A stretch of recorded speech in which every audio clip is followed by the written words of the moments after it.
Graça e paz para o seu coração, amém? Graça e paz para o seu coração, amém? Glória a Deus, que bom que você está aqui mais uma vez, é muito importante encontrá-lo novamente. Nós estamos seguindo adiante uma sequência daquilo que Deus tem colocado em nossos corações acerca do livro de Josué. Já avançamos do capítulo 1 até o capítulo de número 5. No capítulo 1 nós aprendemos sobre essa questão do reabibliamento, sobre essa questão da importância da Bíblia, da importância da palavra de Deus, de nós trazermos a palavra de Deus para o nosso cotidiano, para o nosso dia a dia, meditando nela dia e noite. No capítulo 2 nós entendemos sobre o poder de restauração através do mapeamento, e Raabe, ela é aquela que é alcançada por esse poder de mapeamento, inclusive gerando a maior de todas as restaurações bíblicas. No capítulo 3 nós estudamos um pouco sobre o batismo do arrependimento, essa travessia do Rio Jordão. No capítulo 4 nós entendemos um pouco sobre a lei dos dois altares, o altar interno e o altar externo, aquele que nós fazemos no nosso quarto, Mateus capítulo 6, versículo 6, e aquele que nós levantamos no público. Também aprendemos no capítulo de número 5, sobre a santificação cirúrgica, aquela que extirpa, que elimina, que expurga toda a carnalidade sustentada por traumas, por vícios, pelas vergonhas de uma vida pregressa. E então no capítulo 5 do livro de Josué, nós aprendemos sobre isso.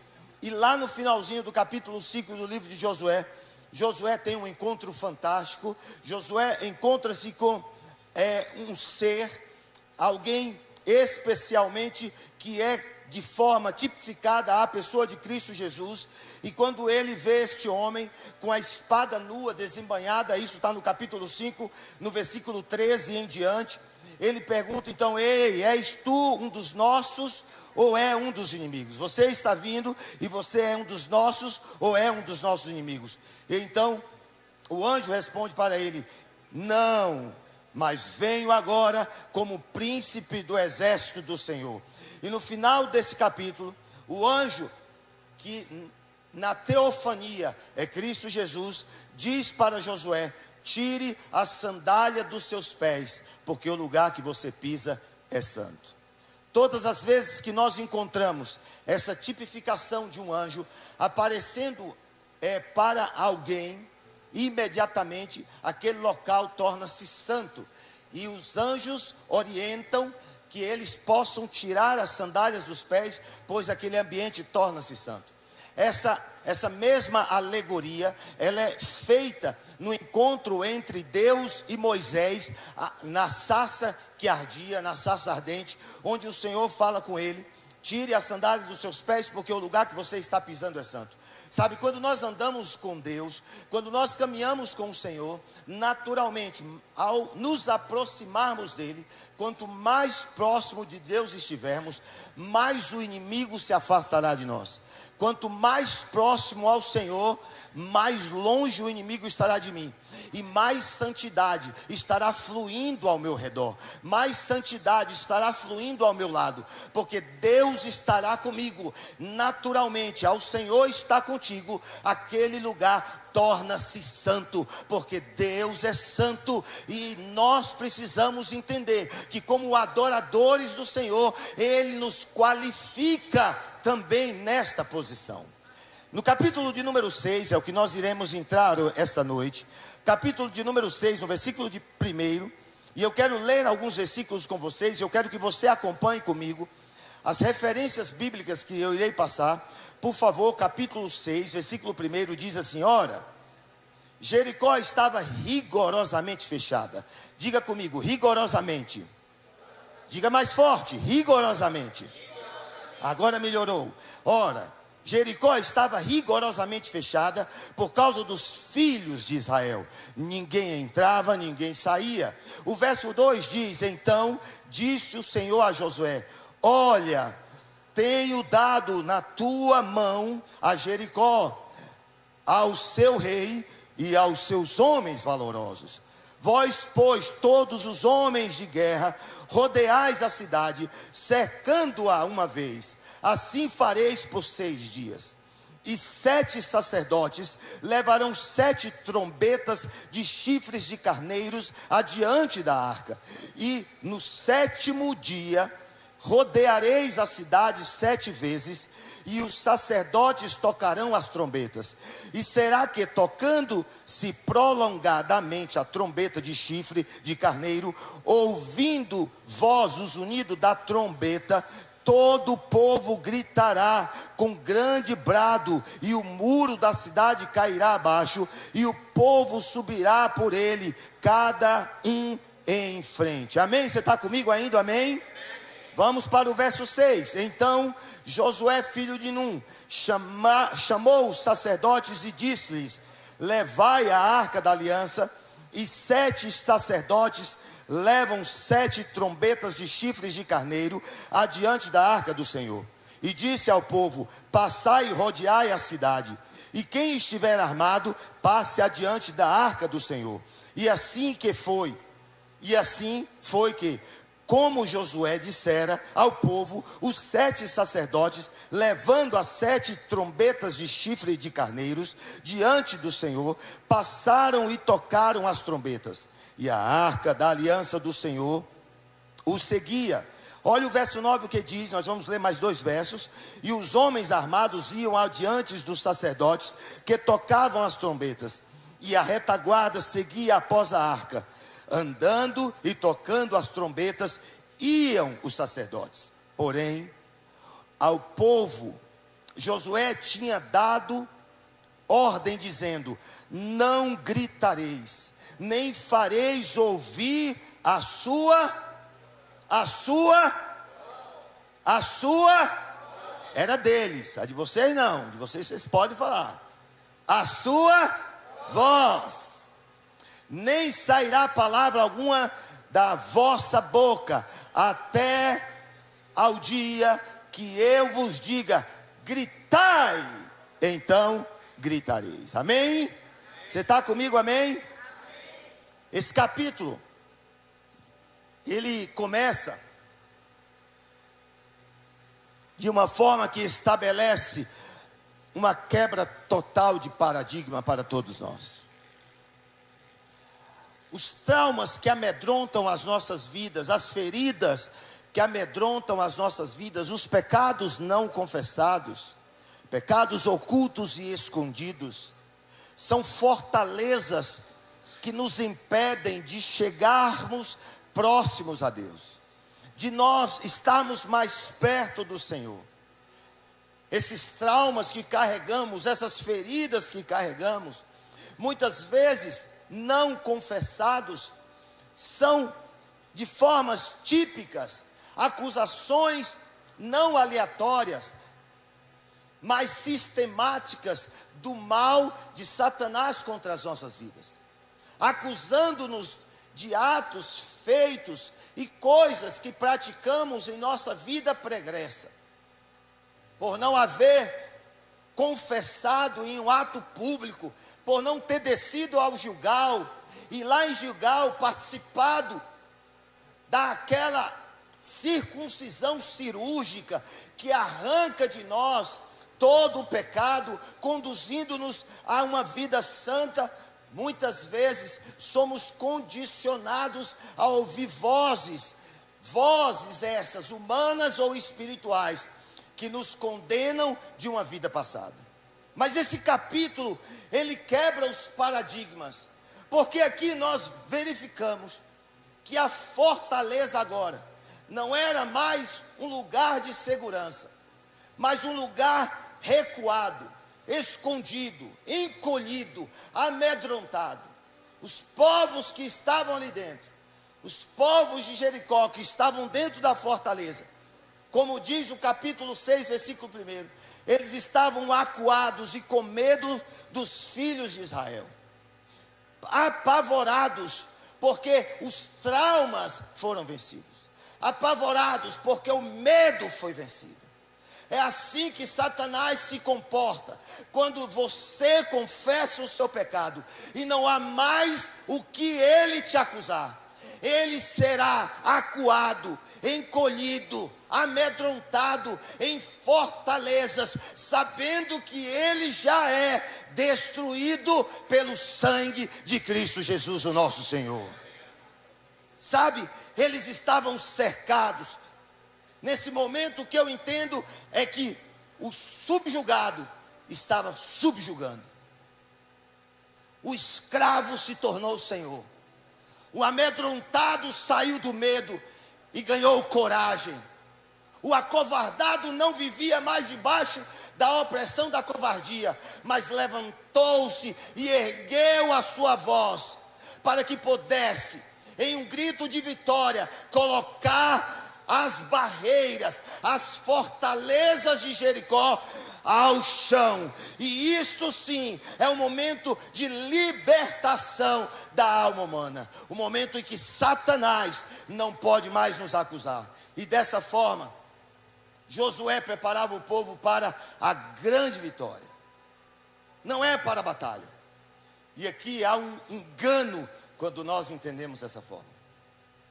A batalha já havia sido vencida. Deus já entregou a batalha nas mãos de Josué. Deus estava preparando Josué não para a batalha, mas para a comemoração da vitória, para o grito da vitória. Sabe o que Deus está dizendo ao seu coração essa noite? Saia da terra do acuamento, saia da terra do amedrontamento, saia da terra do medo, do pânico, das fortalezas, das algemas que te aprisionam, porque o Senhor na cruz do Calvário já derramou o seu sangue para que eu e você sejamos livres, porque se o Filho vos libertar, verdadeiramente sereis livres. Aleluia! Aleluia! Mas algo dependia de Josué: obediência. Dependia de Josué entender que Deus havia, como diz no verso 2, entregue nas mãos dele o rei e os seus valentes. Obediência. Deus entregou tudo em tua mão. Sabe, isso me faz entender que a cruz é o marco histórico, onde somos rasgados de alto a baixo. E quanto mais nós somos dilacerados em nossa carne, permitindo que a cruz penetre em nós, mais receberemos do Espírito Santo, e mais santidade nós teremos, e mais obediência nós teremos, e mais intrepidez nós teremos, e mais ousadia no Espírito nós teremos, e mais os nossos inimigos baterão em retirada em nome de Jesus. Sabe qual é o problema? Você sabe qual é o problema do povo de Deus? Nunca foi o inimigo. O problema do povo de Deus nunca foi Satanás. Pastor, não estou entendendo o que o senhor está dizendo. O problema do povo de Deus nunca foi Satanás. O problema do povo de Deus foi relacionamento com Deus. Mais Deus, menos inimigo. Menos Deus, mais inimigo. Quanto mais eu tenho de Deus, mais Satanás bate em retirada. Quanto menos eu tenho de Deus, mais Satanás virá sobre a minha vida. A questão não é o inimigo, a questão é como eu me posiciono em meu relacionamento com o meu Deus. E aqui eu tenho uma pergunta para você: como é que está esse seu relacionamento com Deus? Quando o povo se apostata de Deus, os inimigos engrandecem. Quando o povo se converte a Deus, quando o povo obedece a Deus, os inimigos são aniquilados. Obediência. Esse é o tema central do capítulo 6 do livro de Josué. Obediência. Obediência não tem negociação, amados. Não se negocia a obediência com Deus. Sabe, eu com a minha esposa, a gente negocia as questões. Minha esposa queria cortar o cabelo, e que ficou muito bonita. Aleluia. Dá para bagunçar mais fácil agora. E a gente entrou numa tratativa de negociação. E é claro que a gente tem que ser esperto nessa hora. Eu vou ganhar o que com isso? Claro, não vai de graça assim, né? Aprenda aí, meus irmãos. Não diz não, dá aquela segurada, depois você dá o sim. Mas eu vou ganhar o quê? Um beijinho, a gente vai jantar, vamos viajar, vamos passar um tempo juntos, vamos curtir. Falei, estou gostando. Aí eu logo me lembrei, sabe? Eu logo me lembrei do Fabrício, nosso leiloeiro oficial. Dá mais, quem dá mais, quem dá mais. E ela foi falando, né? Fazendo as promessas. Essa negociação com a minha esposa é tão possível. É claro que foi para o cartão. Não tem almoço de graça, né, amados? Também. Mas essa negociação é possível. Mas com Deus não tem negociação. Deus manda e eu obedeço. Sabe por que nós estamos vivendo uma era de crentes sendo aniquilados ao invés de Satanás ser aniquilado? Porque nós queremos negociar o inegociável. A ordem de Deus é inegociável. Deus manda, eu faço. Deus manda, eu cumpro. Deus manda, é ordem, ponto final. Ele fala porque Ele é o Todo-Poderoso. Ele é o Alfa, Ele é o Ômega, Ele é o princípio, Ele é o fim. Todas as coisas estão nas mãos do Deus eterno.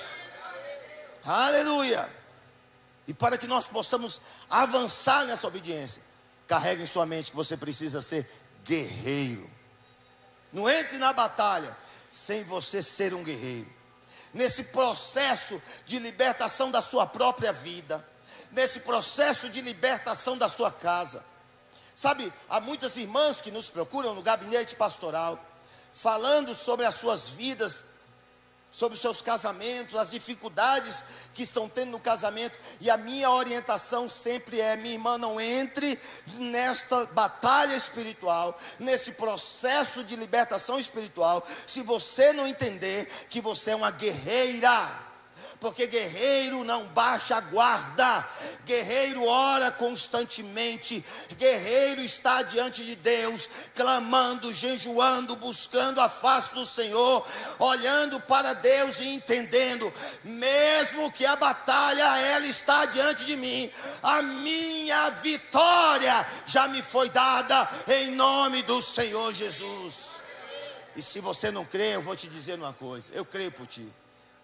É isso que eu falo. Se você não crê, minha irmã, fique tranquilo, eu creio para mim e para você.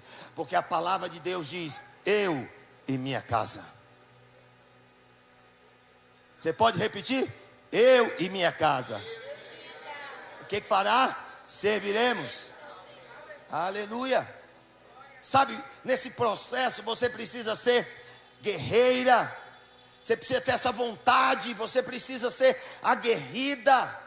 Mulher de guerra, homem de guerra, como está em Josué capítulo 6, versículo 3, que fala: todos os homens de guerra, eram todos, não era um, não era outro, eram todos homens de guerra que estavam prontos. Sabe, ser homem de guerra é ter determinação, é estar na ofensiva, é estar na batalha, é entender que muitas vezes a luta não é natural, e sim espiritual. Quantas vezes, eu quero falar com a mulher agora, com as mulheres. Quantas vezes você quer vencer a sua batalha no grito da tua voz? Amada, deixa eu falar uma coisa para você. E o que eu vou falar vem de Deus. Essa ofensiva de Satanás, ela é espiritual, ela não é natural. E nós precisamos desconstruir hábitos que são prejudiciais, que são pecaminosos, que vai requerer de cada um de nós uma resiliência, disposto a lutar pela presença de Deus em nossas vidas, através da obediência à sua palavra, entendendo que essa não é uma luta natural, mas uma luta espiritual, de vida ou morte. E quem vai morrer, pastor? Às vezes eu, ou às vezes a minha família. Quando eu tomo atitudes que não condizem com a palavra do Senhor. Sabe, um outro aspecto importante para que nós possamos entender nesse recebimento da batalha, da queda das fortalezas de Jericó. O próximo aspecto é que nós temos que trazer em nosso coração que a obediência e a lealdade precisam andar juntas. Nós não somente devemos ser obedientes a Deus, nós precisamos ser leais ao Senhor. Lealdade ao Senhor. Nós estamos vivendo uma era de homens fracassados, mulheres fracassadas, homens que não são leais, mulheres que não são leais. Quanto mais nós formos leais, mais será fácil sermos, quanto mais nós formos leais a Deus, mais será fácil sermos leais a outras pessoas. Quando eu sou leal a Deus, eu entendo a facilidade de ser leal a outra pessoa. Isso requer uma estratégia de vida, requer uma humilhação diante do Senhor, uma dedicação em oração, em tempo de comunhão. Sabe, amados, a minha esposa me perguntou: pastor, vamos orar porque eu tenho uma dúvida. Eu disse: qual dúvida, meu amor? Antes de orar, será que todos estão compreendendo as mensagens que estão sendo trazidas? A minha resposta para ela foi: essa não é minha obrigação, essa é do Espírito Santo. Quem convence o mundo do pecado, da justiça e do juízo é o Espírito Santo. A minha obrigação é trazer a palavra para você, mas eu quero que você entenda que você tem a obrigação de mastigar essa palavra, de levar essa palavra e ruminar ela durante os dias que antecedem a próxima palavra. Sabe, amados, muitas vezes não avançamos, porque ao sairmos daqui, nós nos envolvemos com atividades do mundo natural. A gente se envolve com novelas, a gente se envolve com jornais, a gente se envolve com a Netflix, a gente se envolve com o Google Play, qual é o outro lá? Amazon Prime. A gente se envolve com uma série de coisas e vai preenchendo a nossa mente com essas questões, com o Big Brother. Ô gente, crente que assiste o Big Brother para mim, tem que vir para a sala pastoral, tem que vir para o gabinete pastoral. E se for pastor, aí é caso de expulsão de demônio. O crente eu ainda converso, mas se for pastor, é expulsão de demônio. Porque, amados, aquilo não nos traz nada, mas a gente gasta 2 horas, 3 horas por semana. Aí eu falo isso, aí a Dani fala 2 horas, 3 horas por semana. É 4, 5 horas, porque tem todo dia. Mas a gente não tem condições de gastar isso lendo a Bíblia. A gente não tem condições de chegar em casa e colocar mensagem para tocar de novo lá nos nossos aparelhos, na TV, sabe, nos celulares, para ouvir de novo e ruminar essa palavra. E qual o crescimento que nós queremos para a nossa vida? Como é que nós avançamos? A gente olha para a vida de alguém e fala bem assim: uau, a vida daquele cara está crescendo. Uau, eu tenho visto aquele cara avançar. Uau, eu queria fazer o que aquele cara está fazendo. Mas deixa eu te perguntar uma coisa: você quer pagar o preço que ele está pagando? Porque santidade não é para todo mundo. Santidade não é para todo mundo. Santidade é para quem quer pagar um preço de oração, pagar um preço de renúncia, pagar um preço de sacrifício, pagar um preço de obediência. Obediência, de lealdade, sabe? E aí acontece o que, pastor? Quando a gente não segue esses princípios, aí a gente vê uma estratégia na vida de alguém. E é o outro tópico que está aqui. A gente vê alguma coisa acontecendo na vida de alguém. A pessoa decidiu, sabe, colocar um carrinho de cachorro-quente. E está estourando o carrinho de cachorro-quente dele. E enche de gente, porque o carrinho de cachorro-quente dele é muito bom e está estourando. E eu estou olhando de cá e o negócio está avançando. Eu vou chamar o Davi. Vem cá, David, vamos chegar aqui. E que tal a gente juntar aí? Pastorzão, estou colado. O que a gente faz? 10 meu, 10 seu, a gente põe ali. Aí a gente põe o cachorro-quente, porque está fluindo na vida da Poliana. Está fluindo, aí a gente põe o cachorro-quente. Aí abre o cachorro-quente. Não aguenta 2 meses e a gente fecha. Mas por quê, pastor? Porque a estratégia que Deus dá para um não vai funcionar para o outro. Você pegou a visão do que eu estou dizendo? Todas as batalhas de Josué, nenhuma foi igual a outra. Deus mandou ele rodar, andar em torno da cidade de Jericó 6 dias. No 7º era para andar somente 7 vezes. No sexto, de 1 a 6º dia, 1 vez por dia. As outras batalhas não foram assim. Por quê? Porque a gente entende que o princípio fundamental da estratégia de Deus em nossas vidas é a minha intimidade com Ele. É essa intimidade, é esse relacionamento que vai fazer fluir, sabe, entre eu e Deus, aquilo que Deus tem para a minha vida. E isso vai ser um resultado natural daquilo que é sobrenatural. Aleluia. Eu vou falar de novo, um resultado, sabe, do natural, daquilo que é sobrenatural. Então, aí o pastor agora declara que para crescer a promessa em conquista, nós vamos pegar os irmãos e 1 vez por dia, nós vamos rodar o quarteirão e vamos dar 6 voltas durante a semana.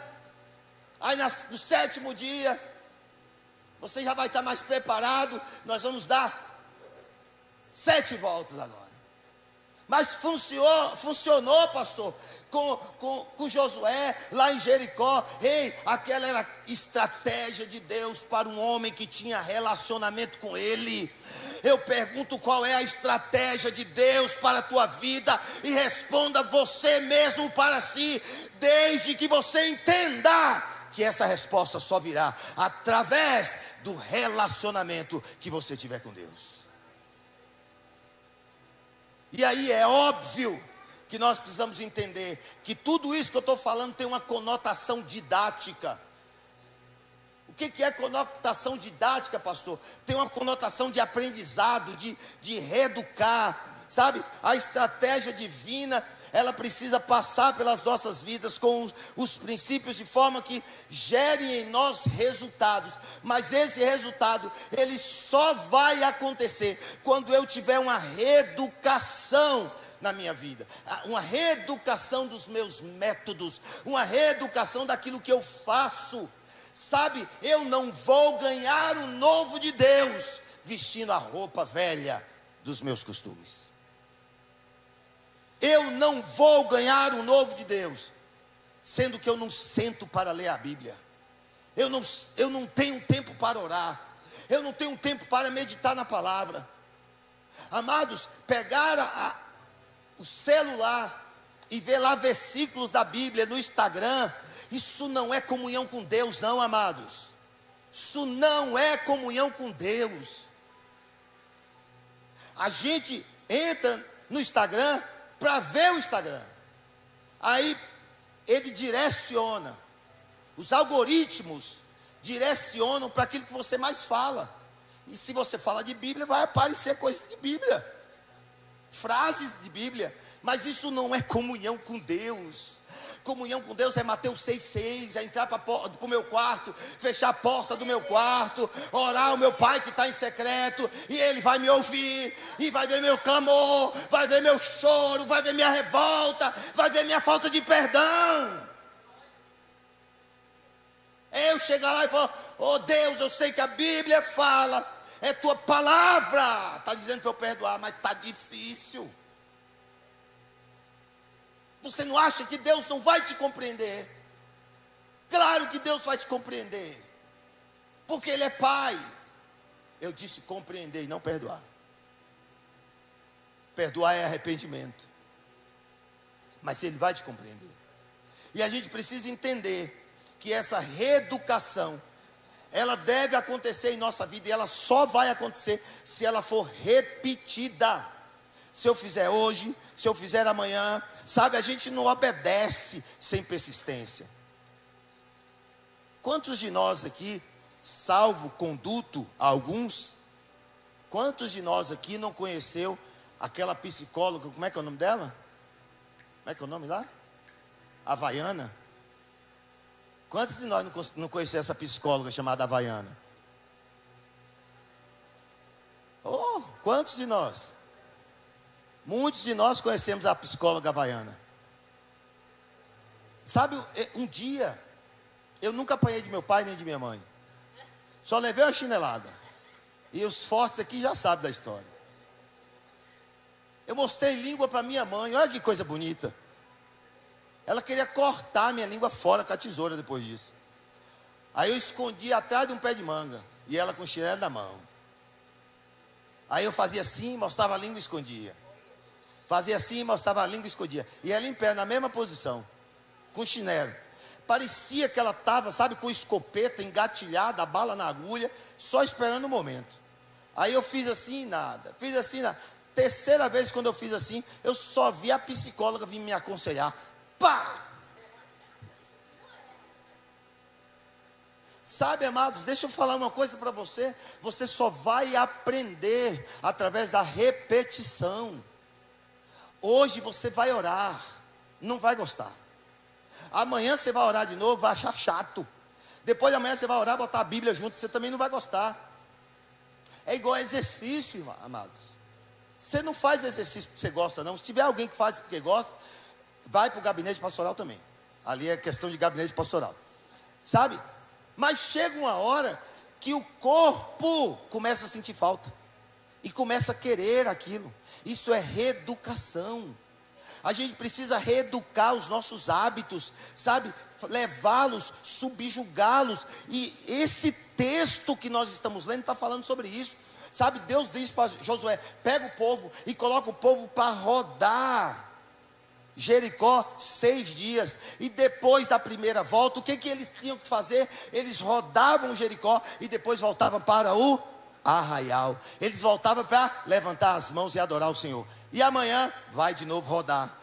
E depois volta para o arraial, levanta a mão e vai adorar. E no terceiro dia vai rodar de novo. E depois volta para o arraial e vai adorar. E no quarto dia vai de novo, roda a cidade. E depois volta para o arraial e vai adorar. Deixa eu te dizer, coloque tua vida para rodar Jericós da vida. Mas volte para o arraial do teu quarto, bata o joelho no chão e fale com Deus. Aleluia. A gente precisa isso, entender que essa obediência diária vai produzir em nós uma musculatura moral que multiplica a nossa resistência, fazendo com que haja dentro de nós uma explosão de liberdade, uma explosão de libertação. O pecado não está mais. Deixa eu te dizer uma coisa fantástica de Deus. Não é você que não vai querer mais o pecado. É o pecado que não vai querer mais você. Quando você andar nessa explosão de santidade, de Deus, de resiliência, o pecado vai olhar e falar: aquele ali não é minha morada, não. Deixa eu ir embora. Eu saí, ele limpou a casa, não tem espaço para mim. Aí vai embora ele e os 7 amigos deles embora. Porque não há espaço naqueles que estão se rendendo ao Senhor através de um processo de reeducação. Nessa questão de reeducar, de fazer com que a musculatura da alma, a musculatura da fé possa ser exercitada, fortalecida, sabe? Tirando tudo aquilo que definhava a vida cristã e levando você para um patamar mais elevado. Sabe, o exercício físico, ele faz com que nós melhoremos a nossa moral, que a gente melhore a nossa autoestima, que a gente melhore a nossa saúde, que a gente melhore uma série de coisas na nossa vida. Isso não é diferente com o exercício da vida espiritual. Quando nós lidamos com as fortalezas da alma e estamos com a plena convicção de que nós nos exercitamos através da perseverança, da oração, da fé, nós começamos a construir em nós, então, um caráter de obediência. E as áreas que eram sedentárias, elas passam não mais ser territórios desocupados para Satanás penetrar e ocupar, mas sim passa a fazer parte somente de uma vida pregressa, porque na nossa vida atual e na nossa vida futura, nós fomos conquistados por Deus, e a cruz nos rasgou, nos dilacerou, e o Espírito Santo tomou conta de nosso ser, da nossa existência. Você está comigo, amém? Sabe, amados, nós precisamos entender que essa desconstrução plena dessa fortaleza vai requerer de nós um descondicionamento de comportamento, um desfazer de alguns comportamentos pecaminosos, tirando de nós esse ciclo de desobediência e colocando em nós um ciclo de obediência. Eles caminharam um dia, 2, 3, 4, 5, isso é um ciclo de obediência. Eles andaram conforme a vontade do Pai. Eles fizeram aquilo que Deus determinou que eles deveriam fazer. A obediência, amados, ela completa, ela aniquila o domínio exercido por sentimentos e desejos descontrolados, desejos desenfreados sobre as nossas vidas e sobre as nossas vontades. Eu disse um dia desses aqui atrás uma frase, e eu quero repeti-la essa noite. Ou você governa os seus sentimentos e as suas emoções, ou eles desgovernam você. Ou você controla as suas paixões, ou as suas paixões descontrolam você. Nós precisamos entender que na mesma proporção que vamos resistindo o mal, nós vamos ganhando imunidade. Na mesma proporção que a gente vai resistindo o pecado, nós vamos ganhando imunidade, vamos ganhando força, vamos ganhando musculatura, até atingirmos esse ponto de ruptura. Que ponto de ruptura é esse, pastor? É um ponto em que é cortado os nossos laços que nos ligam aos pecados e aos traumas que muitas vezes nós vivemos. Essa ruptura acontece, e agora somos levados a viver uma vida sagrada, entregue ao Senhor. E aí tem uns elementos que eu quero partilhar com vocês rapidamente. O primeiro elemento é o elemento do sacerdote. A Bíblia diz que haviam 7 sacerdotes, que eles iriam tocar as 7 trombetas. Esses 7 sacerdotes têm a ver com plena motivação, dedicação em agradar a Deus e a servir os seus propósitos. Aqui não está falando somente de sacerdotes eclesiais, mas você em sua casa, você tem a função sacerdotal de levar a palavra do Senhor na sua casa com plena motivação, fazer com que isso seja algo de dedicação a Deus. E nós não podemos deixar de entender que o sacerdote tem atividades, tarefas, ele tem obrigações que no Antigo Testamento são apontadas pela palavra de Deus, e eu anotei algumas delas aqui, mas que elas são facilmente transcrevidas para o nosso dia. O sacerdote tinha a obrigação de expiar os pecados do átrio. Quando nós trazemos isso para a nossa realidade, o sacerdote é aquele que tem a obrigação de trazer uma palavra, não que massageie o seu ego, mas que aponte o caminho para que você tenha uma vida abundante em Deus, longe do pecado. Nós precisamos entender também que o sacerdote era aquele que participava da mesa dos pães da propiciação.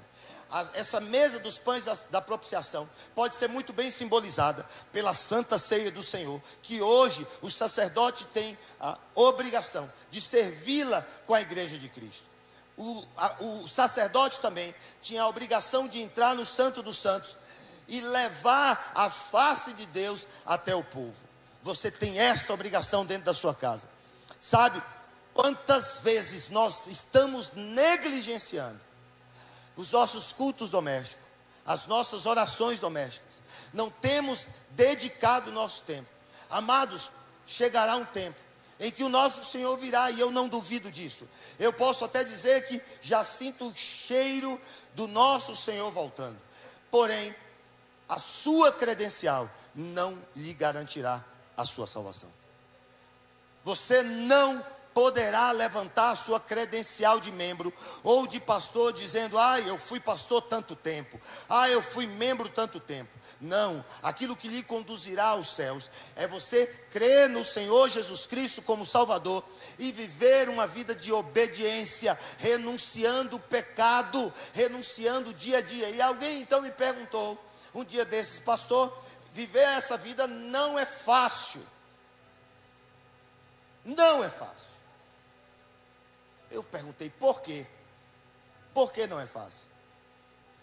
E ele então me respondeu: porque a gente tem um monte de vontade dentro de nós. E eu disse: vontades que não estão mortificadas. A gente alimenta coisas dentro de nós. Amados, um jovem encontrou um ovo e ele decide criar esse ovo. Leva para casa, coloca na chocadeira e decide criar o ovo. Para sua decepção, não era um frango, não era uma galinha, não era um pavão, não era nada disso. Era uma cobra. E ele, com pena de jogar a cobra fora, decidiu criar a cobra. E aonde ele ia, ele levava a cobra. Para cima e para baixo ele levava a cobra. E ela crescia demais. E começou a crescer bastante. E ele dormia com a cobra na mesma cama. E ela, por ser muito fria, ele dormia embrulhado no cobertor com aquela cobra. E dormia com aquela cobra e cresceu com aquela cobra. E um dia, a cobra então embrulha ele no cobertor. Só que o cobertor era a própria cobra. E enrola nele. E ele começa a brincar com ela: para filha, está amassando papai, está esmagando papai. Para, ele empurrou, ela parou. No outro dia ela abraça ele de novo, espreme ele e começa a espremer. E ele: bebezinho de pai, para com isso, você está esmagando o papai, você está esmagando o papai. Alguém me socorre, eu estou morrendo. Morreu e ela engoliu ele. A gente tem criado os pecados de estimações dentro de nós. A gente tem colocado alguns pecados no bolso. Sabe aquele contato que a gente não quer jogar fora, porque a qualquer hora a gente pode ligar de novo e pode resolver uma parada? Está no bolso. Sabe aquela garrafa de uísque que eu bebia quando eu era do mundo, mas eu não sou mais do mundo, mas eu não joguei fora, porque é uísque 70 anos, assim, 70 anos. Foi caro, deixa lá. É a cobra guardada dentro do bolso. Por isso que não vivemos a vida próspera e nem de santidade, porque continuamos a criar em nossos bolsos pecados de estimação. Amados, as 7 trombetas têm a ver com a movimentação da presença de Deus. Sabe, tinha momento que a arca ia na frente, tinha momento que a arca ia no meio, tinha momento que a arca ia atrás. Na travessia do Jordão, a arca foi à frente. E logo depois que a arca parou no meio do Jordão, foi necessário que todos passassem pelo Jordão, atravessassem o Jordão a seco.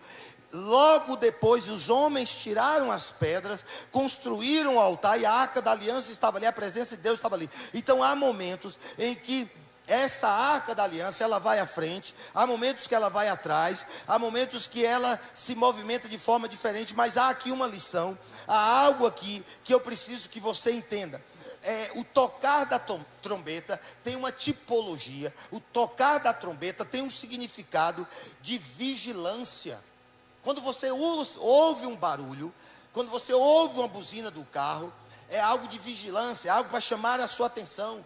O tocar da trombeta também é disciplina. Quantos aqui não se lembram, quando estudavam em seus educandários ou em suas escolas, que dava o horário das 10 horas da manhã, aquele sino tocava extremamente alto, e às 10h30 ou 10h15 ele tocava de novo, para a gente voltar para a sala de aula. Isso significa disciplina, significa organização, significa foco, significa plena atenção, significa, sabe, acima de tudo, um despertar pleno para sermos guerreiros do Senhor. Sabe, eu preciso entender que quando Deus está tocando a trombeta dele sobre a minha vida, Ele está me chamando para todas essas coisas que eu falei, mas Ele está me chamando também para que eu desperte a minha vida, para ser um verdadeiro guerreiro contra o mal, contra Satanás e contra o pecado. Aleluia. Tem crente aí? Número 7, você vê na Bíblia em vários lugares. E aí você vê 7 trombetas, 7 sacerdotes, 7 trombetas, 7º dia, 7 vezes. O significado do número 7 vai nos levar a remeter à obra da criação.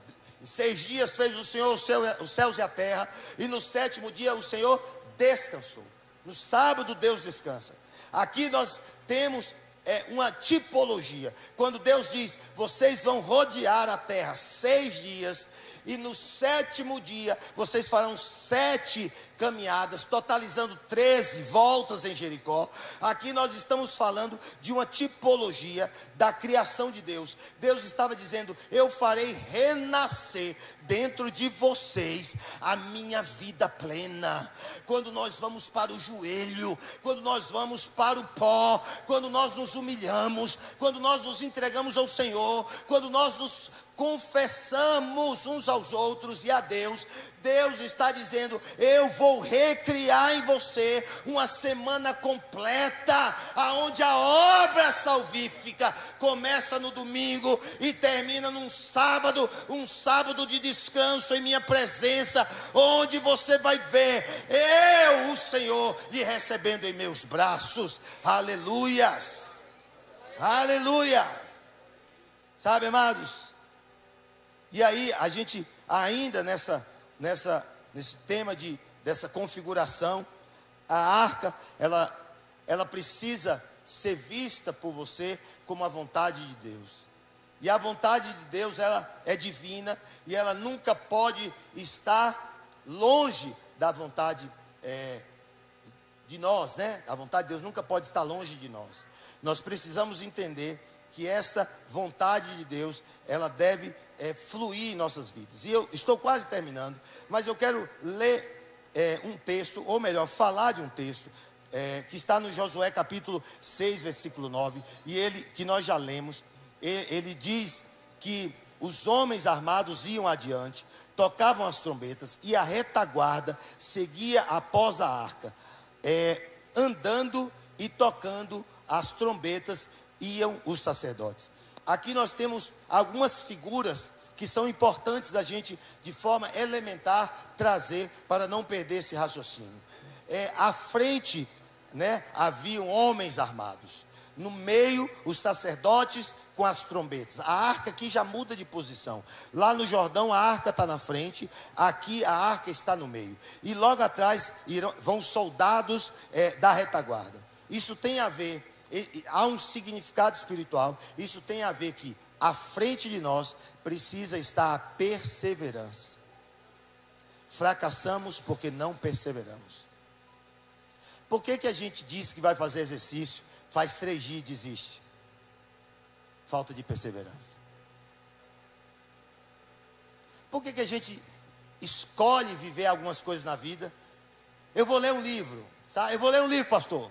O senhor me indica um livro, a gente procura um livro, indica o livro. Eu vou ler um livro. Quantos livros vocês já leram esse ano? Um? Completo? Eu li 7 já. Minha esposa já leu 2, eu li 7 já. Mas por que eu quis ler? Porque eu precisei colocar perseverança na frente. A segunda coisa que a gente precisa entender é que a arca no meio tem a ver com aliança. A sua vida não vai avançar, amados, se você não estiver aliançado com Deus. Aliançado. E a terceira coisa, vigilância. A gente precisa ter a vigilância. E eu estou quase terminando. Eu quero falar só sobre a lei do silêncio. No capítulo de número 6, no versículo de número 10, Josué declara na vida daqueles concidadãos que eles deveriam fazer um jejum de 7 dias, jejum do silêncio. Eles não poderiam falar palavra alguma durante 7 dias. Julgo eu que esse jejum é mais difícil do que o de comida, principalmente para as mulheres. Por que, mulheres? Deixa eu explicar, para você não criar uma fogueira santa de Israel ali fora e querer acender o seu pastor lá. Eu vou dizer por quê. Minha mulher, ela quebra todos os GPS dos carros. Minha mulher tem um negócio incrível. Ela e o GPS do carro não se dão bem. Aí a gente liga o GPS no celular, no iPad, no iPhone, no qualquer aparelho, conecta no carro. Aí sabe o que a minha esposa faz? Freia, direita, cuidado, esquerda, olha, ó a moto, olha a moto do lado de lá, freia de novo, cuidado. Eu sei, homem, que você não passa por isso. Esse é um problema só meu, da minha casa. É um problema só meu. Então eu penso que esse é o jejum mais difícil. Mas havia uma ordem de Deus. E há um significado para essa ordem. O silêncio explica muito sobre a intensidade dessa batalha.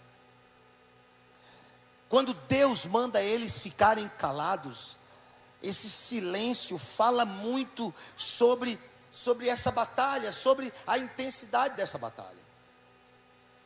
Deus estava ensinando para eles que essa batalha não seria vencida na força do grito.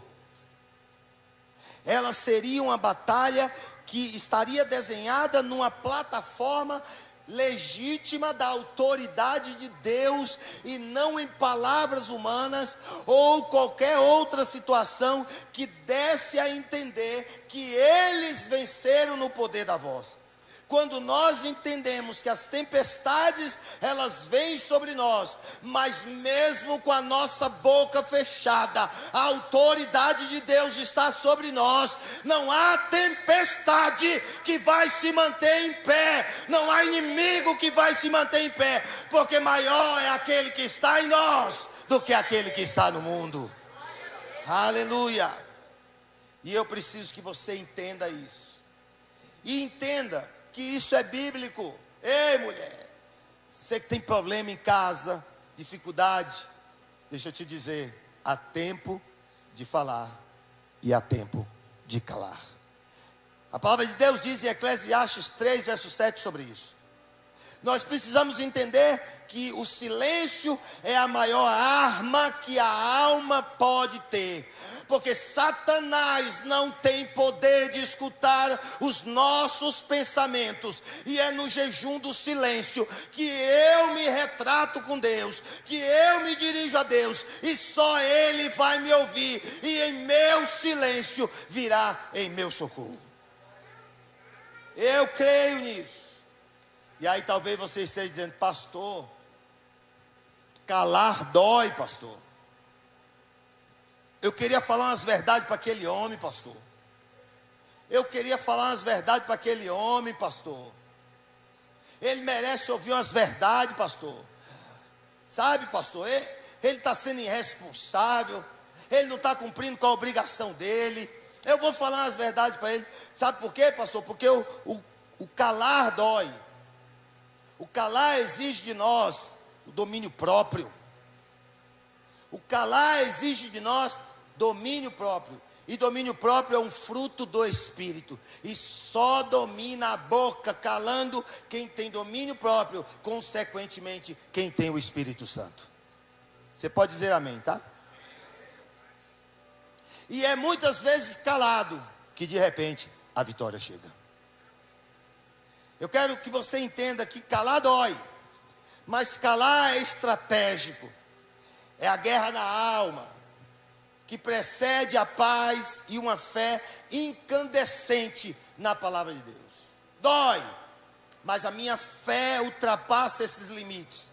E eu sei que uma das maiores chaves para vencer o pecado e as dificuldades é o silêncio. E o silêncio é libertador. Tem guerra que você só vai ganhar no silêncio. Tem guerra que você só vai ganhar no silêncio. Tem guerra que você vai ganhar controlando a sua língua. Porque quando controla a língua, você controla a ansiedade. A Bíblia diz em Provérbios 10, verso 19, é no muito falar que se há transgressões. Ou em outra versão, é no muito falar que tem transgressões. E aí eu quero terminar falando sobre algo que acontece no final desse capítulo. Mais uma vez, Josué obedecendo à voz de Deus. Obediência é o segredo, amados. Josué obedecendo à voz de Deus.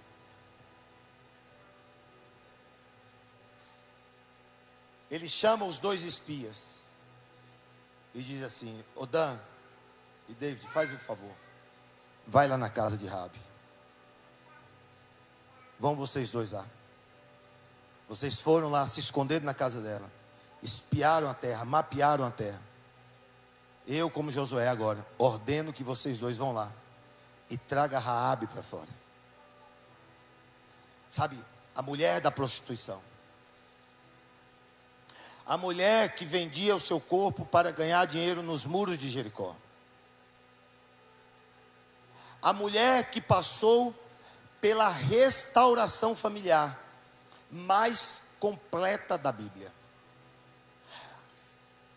O acordo era: coloque sua família dentro da tua casa, um fio de escarlate. Quando nós viemos destruir Jericó, vendo o fio de escarlate, a gente não destrói você. E isso aconteceu. Mas quando eles vão lá, algo surpreendente acontece. Lá estava Raabe.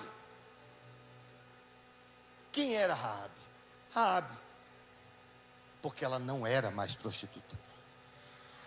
Lá estava aquela que seria ascendente de Davi. Ali estava aquela que faria parte da ascendência de Jesus de Nazaré. Deixa eu falar algo para você que talvez você não esteja entendendo. O que Deus quer fazer com você através das mensagens que nós estamos trazendo é derrubar as fortalezas que te aprisionam a um relacionamento medíocre, um relacionamento que te fere, e lançar isso aos pés do Senhor e dizer: Senhor, agora é contigo, eu vou amordaçar a minha boca para que o Senhor entre com a sua intervenção e faça o teu milagre, porque tu és o Deus do milagre, o Deus que opera todas as coisas. Raabe, ele chega lá. Chega o Dan, o David, chega os dois lá. Como é que vai? Dona Raabe, respeita Raabe. Agora é senhora. Ou irmã Raabe. Como é que está, minha irmã Raabe? Viemos buscá-la. Só um minutinho. É a Bíblia. Capítulo de número 6, versículo 22 em diante. É a Bíblia que fala o que eu vou dizer. Raabe então fala: só um minutinho. O pai, eles chegaram. Aí sai o pai. O pai que viu a filha viver na prostituição, agora entendeu que o perdão de Deus chegou na vida dela. Não para aí. Os traumas são colocados para fora. E quando são colocados para fora, uma pessoa é liberta e a família é salva. Não se engane pelo o que acontece com o poder da libertação. Quando alguém é liberto, em nome de Jesus, de traumas, de pecado, de vícios, quando alguém é liberto, é a família que é salva, em nome do Senhor. Ô mãe! Oi filha, eles chegaram, os espias estão aqui. Espera aí, filha, deixa eu chamar seu irmão Antônio, Marcos, Marquinho, Tião, José, Maria. Ela chama pai, mãe e irmãos. Todos se abrigaram dentro da casa de Raabe. Só que não para por aí. E ela diz: e toda a parentela. Aí envolveu sogra, sogro, se ela fosse casada antes, sogra, sogro, ex-marido, sobrinho, tio, cunhado, todo mundo, até aquela pessoa que ela nem gostava mais, mas o Senhor reconciliou. Como é que está a sua vida essa noite, amado? Quando você sair daqui, como vai ser o seu momento com Deus? Eu sei como é que será o meu momento com Deus. E eu quero dizer para você que o que nós estamos vivendo, nós não queremos outra coisa. Nós não queremos estar longe daquilo que nós estamos vivendo. E pessoas aqui dentro estão sendo saradas. Tem alguém aqui que foi para Gilgal já? Pode levantar a mão aí, fica em pé aí quem já foi para Gilgal. Tem uma galera que está indo para Gilgal. Deus está falando com vocês aí, está mudando a vida de vocês, amém? Então se prepare, porque Deus tem muito a fazer. Eu quero que você fique de pé.